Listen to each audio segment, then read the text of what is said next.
देवताओं द्वारा भगवान शिव की स्तुति। भगवान शिव का देवता आदि के अंगों के ठीक होने और दक्ष के जीवित होने का वरदान देना। श्री हरि आदि के साथ यज्ञ मंडप में पधारकर शिव का दक्ष को जीवित करना तथा दक्ष और विष्णु आदि के द्वारा उनकी स्तुति। देवताओं ने भगवान शिव जी की अत्यंत विनय के साथ स्तुति करते हुए अंत में कहा, आप पर परमेश्वर परात्पर तथा परातत्पर हैं। आप सर्वव्यापी विश्व मूर्ति महेश्वर को नमस्कार है। आप विष्णु कलत्रक, विष्णु क्षेत्र, भानु भैरव, शरणागत वत्सल, त्र्यंबक तथा विरहणशील हैं। आप मृत्युंजय हैं। शोक भी आपका ही रूप है। आप त्रिगुण एवं गुणात्मा हैं। चंद्रमा, सूर्य और अग्नि आपके नेत्र हैं। आप सबके कारण और धर्म मर्यादा स्वरूप हैं।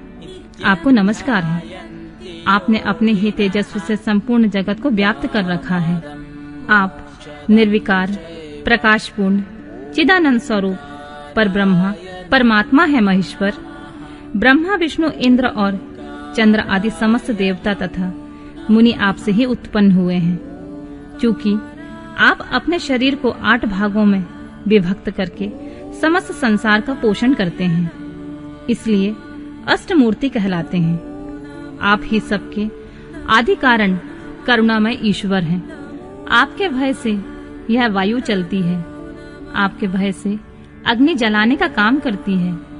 आपके भय से सूर्य तपता है और आपके ही भय से मृत्यु सब ओर दौड़ती फिरती है। दया सिंधु महेशान परमेश्वर, प्रसन्न होइए।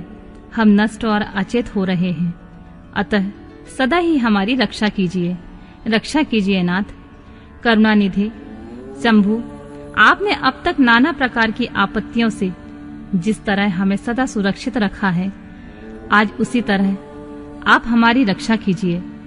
नाथ दुर्गेश, आप शीघ्र ही कृपा करके इस अपूर्ण यज्ञ का और प्रजापति दक्ष का भी उद्धार कीजिए। भक्त को अपनी आंखें मिल जाएं, यजमान दक्ष जीवित हो जाएं, पूषा के दांत जम जाएं और भृगु की दाढ़ी मूछ पहले जैसी हो जाए। शंकर आयुधों और पत्थरों की वर्षा से जिनके अंग भंग हो गए हैं, उन देवता आदि पर आप सर्वथा अनुग्रह करें, जिससे उन्हें पूर्णतः आरोग्य लाभ हो। नाथ, यज्ञ कर्म पूर्ण होने पर जो कुछ शेष रहे, वह सब आपका पूरा पूरा भाग हो, उसमें और कोई हस्तक्षेप न करे। रुद्रदेव, आपके भाग से ही यज्ञ पूर्ण हो, अन्यथा नहीं। ऐसा कहकर मुझ ब्रह्मा के साथ सभी देवता अपराध क्षमा कराने के लिए उद्यत हो हाथ जोड़कर भूमि पर दंड के समान पड़ गए। ब्रह्मा जी कहते हैं, नारद, मुझ ब्रह्मा, लोकपाल, प्रजापति तथा मुनियों सहित श्रीपति विष्णु के अनुनय विनय करने पर परमेश्वर शिव प्रसन्न हो गए। देवताओं को आश्वासन देकर हंसकर उन पर परम अनुग्रह करते हुए करुणा निधान परमेश्वर शिव ने कहा, बोले, सूर्यश्रेष्ठ ब्रह्मा और विष्णु देव, आप दोनों सावधान होकर मेरी बात सुने। मैं सच्ची बात कहता हूँ तात। आप दोनों की सभी बातों को मैंने सदा माना है। दक्ष के यज्ञ का यह विध्वंस मैंने नहीं किया। दक्ष स्वयं ही दूसरों से द्वेष करते हैं। दूसरों के प्रति जैसा बर्ताव किया जाएगा, वह अपने लिए ही फलित होगा। अतः ऐसा कर्म कभी नहीं करना चाहिए जो दूसरों को कष्ट देने वाला हो। दक्ष का मस्तक जल गया है, इसलिए इनके सिर के स्थान में बकरे का सर जोड़ दिया जाए। भग देवता मित्र की आंख से अपने यज्ञ भाग को देखें। तात, पूषा नामक देवता जिनके दांत टूट गए हैं, यजमान के दांत से भली भांति पिसे गए ये ज्ञान का भक्षण करें। मैंने सच्ची बात बताई है। मेरा विरोध करने वाले भृगु की दाढ़ी के स्थान पर बकरे की दाढ़ी लगा दी जाए। शेष सभी देवताओं के जिन्होंने मुझे यज्ञ भाग के रूप में यज्ञ की अवशिष्ट वस्तुएं दी हैं, सारे अंग पहले की भांति ठीक हो जाएं। अर्धवीयों आदि याज्ञिकों में से जिनकी भुजाएं टूट गई हैं, वे अश्विनी कुमारों की भुजाओं से, और जिनके हाथ नष्ट हो गए हैं, वे पूषा के हाथों से अपने काम चलाएं। यह मैंने आप लोगों को प्रेमवश कहा है। ब्रह्मा जी कहते हैं, नारद, ऐसा कहकर वेद का अनुसरण करने वाले सुर सम्राट चराचरपति दयालु परमेश्वर महादेव जी चुप हो गए। भगवान शंकर का वह भाषण सुनकर श्री विष्णु और ब्रह्मा सहित संपूर्ण देवता संतुष्ट हो उन्हें तत्काल साधुवाद करने लगे। तदनंतर भगवान शंभु को आमंत्रित करके मुझ ब्रह्मा और देवर्षियों के साथ श्री विष्णु अत्यंत हर्षपूर्वक पुनः दक्ष की यज्ञशाला की ओर चल पड़े। इस प्रकार उनकी प्रार्थना से भगवान शंभु विष्णु आदि देवताओं के साथ कनखल में स्थित प्रजापति दक्ष की यज्ञशाला में पधारे। उस समय रुद्रदेव ने वहां यज्ञ का और विशेषतः देवताओं तथा ऋषियों का जो वीरभद्र के द्वारा विध्वंस किया गया था उसे देखा। स्वाहा, स्वधा, पूषा, तुष्टि, धृति, सरस्वती और अन्य समस्त ऋषि, पितर अग्नि तथा अन्यान्य बहुत से यक्ष, गंधर्व और राक्षस वहां पड़े थे।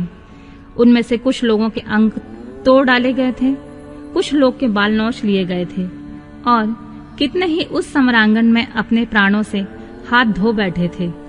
उस यज्ञ की वैसी दुर्वस्था देखकर भगवान शंकर ने अपने गणनायक महापराक्रमी वीरभद्र को बुलाकर हंसते हुए कहा, महाबाहु वीरभद्र, तुमने यह कैसा काम किया?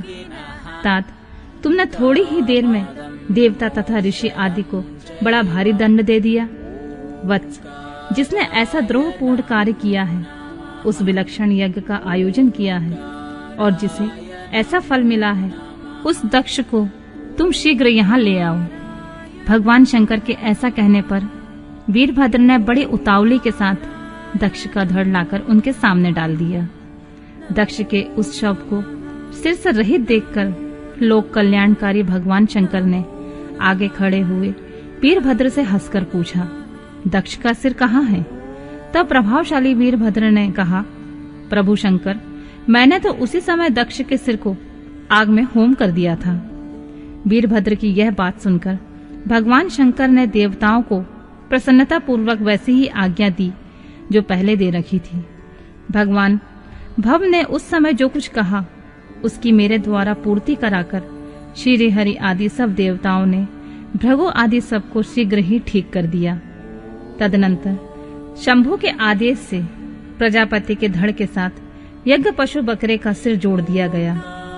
उस सिर के जोड़े जाते ही शंभु के शुभ दृष्टि पड़ने से प्रजापति के शरीर में प्राण आ गए और वे तत्काल सोकर जगे हुए पुरुष के भांति उठकर खड़े हो गए। उठते ही उन्होंने अपने सामने करुणानिधि भगवान शंकर को देखा। देखते ही दक्ष के हृदय में प्रेम उमड़ आया। उस प्रेम ने उनके अंतःकरण को निर्मल और प्रसन्न कर दिया। पहले महादेव जी से द्वेष करने के कारण उनका अंतःकरण मलिन हो गया था, परंतु उस समय शिव के दर्शन से वे तत्काल शरद ऋतु के चंद्रमा की भांति निर्मल हो गए। उनके मन में भगवान शिव की स्तुति करने का विचार उत्पन्न हुआ, परंतु वे अनुरागाधिक्य के कारण अपनी तथा मरी हुई पुत्री का स्मरण करके व्याकुल हो जाने के कारण तत्काल उनका स्तवन न कर सके। थोड़ी देर बाद मन स्थिर होने पर दक्ष ने लज्जित होकर लोक शंकर शिव शंकर को प्रणाम किया और उनकी स्तुति आरंभ की।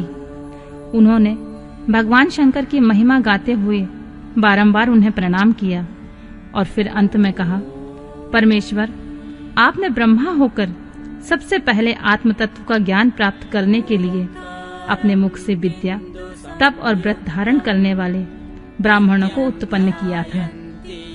जैसे ग्वाला लाठी लेकर गौओं की रक्षा करता है, उसी प्रकार मर्यादा का पालन करने वाले आप परमेश्वर दंड धारण किए उन साधु ब्राह्मणों की सभी विपत्तियों से रक्षा करते हैं। मैंने दुर्वचन रूपी वाणों से आपका परमेश्वर को बीन डाला था, फिर आप मुझ पर अनुग्रह करने के लिए यहाँ आ गए। अब मेरी ही तरह अत्यंत दैन्यपूर्ण आशा वाले इन देवताओं पर भी कृपा कीजिए। भक्त वत्सल दीनबंधु शंभु, मुझ में आपको प्रसन्न करने के लिए कोई गुण नहीं है। आप षड्विध ऐश्वर्य से संपन्न परात्पर परमात्मा हैं। अतः अपने ही बहुमूल्य उदारतापूर्ण बर्ताव से मुझ पर संतुष्ट हों। ब्रह्मा जी कहते हैं, नारद, इस प्रकार लोक कल्याणकारी महाप्रभु महेश्वर शंकर की स्तुति करके विनीत चित्त प्रजापति दक्ष चुप हो गए। तदनंतर श्री विष्णु ने हाथ जोड़कर भगवान वृषभध्वज को प्रणाम करके प्रसन्नता पूर्ण हृदय और गदगद वाणी के द्वारा उनकी स्तुति प्रारंभ की। तदनंतर मैंने कहा, देवाधिदेव महादेव करुणा सागर प्रभु, आप स्वतंत्र परमात्मा हैं, अद्वितीय एवं अविनाशी परमेश्वर हैं। देव ईश्वर, आपने मेरे पुत्र पर अनुग्रह किया है। अपने अपमान की ओर कुछ भी ध्यान न देकर दक्ष के यज्ञ का उद्धार कीजिए। देवेश्वर, आप प्रसन्न होइए और समस्त शापों को दूर कीजिए।